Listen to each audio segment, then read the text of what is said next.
Now, have you seen the news about Priti Patel? I don't know. It's been so long since I've said this name, I've almost forgotten. And last night I watched a few minutes of Doctor Who and I saw all these little Daleks moving around. So Priti Patel is still very much in our mind. And what is she? What's her?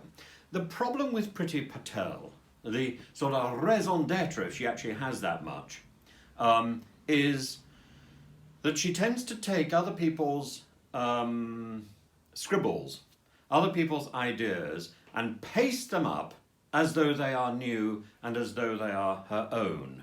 In any other world, this would be called plagiarism. I don't know if it's true. I don't know if this is actually what she does, but it's certainly how it appears.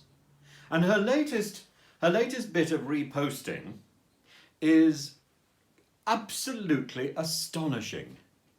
And it's really what at school we would have called picking up fag ends. Though that, I don't know whether we can use that expression anymore. But what she's done is to half understand something that was already in the pipeline. So she has claimed, outrageously, that she has been talking to the Albanian government about the idea of placing would-be refugees in Albania until Britain finally decides that it's going to take or reject them. So Albania is going to be the host country for this sort of rich country's rejects. It's outrageous. Now, where is the half-truth here? The half-truth is that when we fouled up so badly about Afghanistan and about the evacuation from Afghanistan, one of the first countries to put up their hands and to say, we will take Afghan refugees, we will help to process them as they move to a permanent refugee status in their chosen country. Afghanistan stood up and said this. And then it was ignored. It was particularly ignored by our country. And so it is outrageous that at this point, Priti Patel plasters the newspapers with this fake half story. And quite rightly, the Albanian government is horrified. Because not only is this a half story, it's a fake. It's an abusive story. The whole refugee issue is being mishandled by Priti Patel.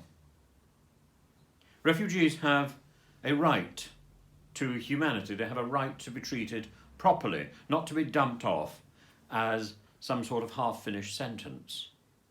Number one. Number two, I think we need to get rid of these ideas that we can push back refugees to where they came from. We can't. Greece tried that. The optics look appalling.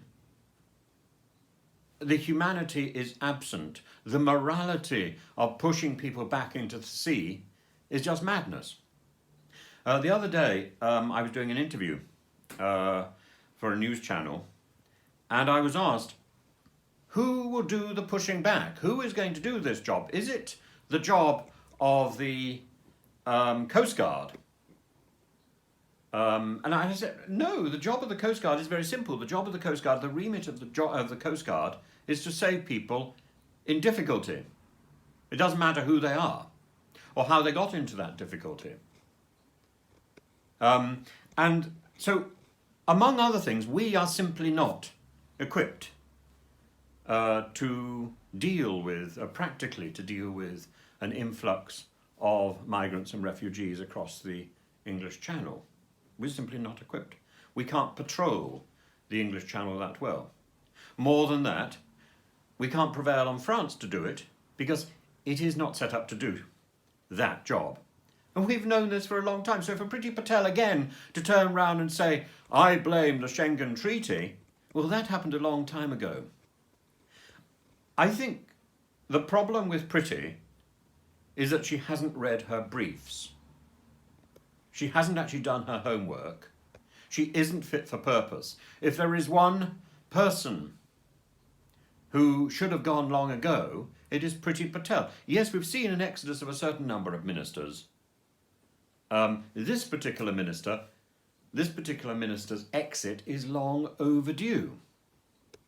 We actually need somebody in place who's going to do the work, somebody in place who's not going to be rootling through somebody else's drawers and producing half a page that they've half read and claiming that this is something new and theirs. It's not. It's misunderstood rubbish, and generally rubbish that she's got from somebody else. As I say, in any other world, this would be counted as plagiarism. In Priti Patel's world, it's counted as a headline, and it distracts the media from looking at where the real danger is. The real danger is that we have a Home Office run by somebody who doesn't do her work. That's the issue. Anyway, I'd be really interested to know what you think. If you know Priti Patel, if you've had dealings with the Home Office, if you tried to get a passport renewed, if you tried to apply for citizenship, if you tried to do anything that requires access to the Home Office, let me know if it's gone well. Because in my experience, it hasn't, and it certainly hasn't during the tenure of this particular Home Secretary. If she can't get her office right, then she shouldn't be extending her remit to do other things. She needs to sort out the job she's already got before she expands that job and does other jobs. Very simple. So please let me know what you think about Priti Patel. I'm going to refrain from doing a Dalek impression today because somebody left a message the other day saying they didn't know what I was doing. So I do recommend that everybody has a look at the latest episode of Doctor Who if you can manage it. I just found I dropped off to sleep yesterday trying to watch it. The storyline is incoherent. Maybe Doctor Who is genuinely all about Priti Patel because it is as incoherent as the dear Home Secretary herself. I do not understand. Imagine the Dalek wouldn't be saying plagiarise. It would be saying incoherent. You are incoherent. Ah! Dalek looking in the mirror. Hello, mirror on the wall. Who's the fairest? You are incoherent. Yeah, poor Priti Patel. I didn't think I could do that. I can. Isn't it wonderful to be getting better? Bye-bye.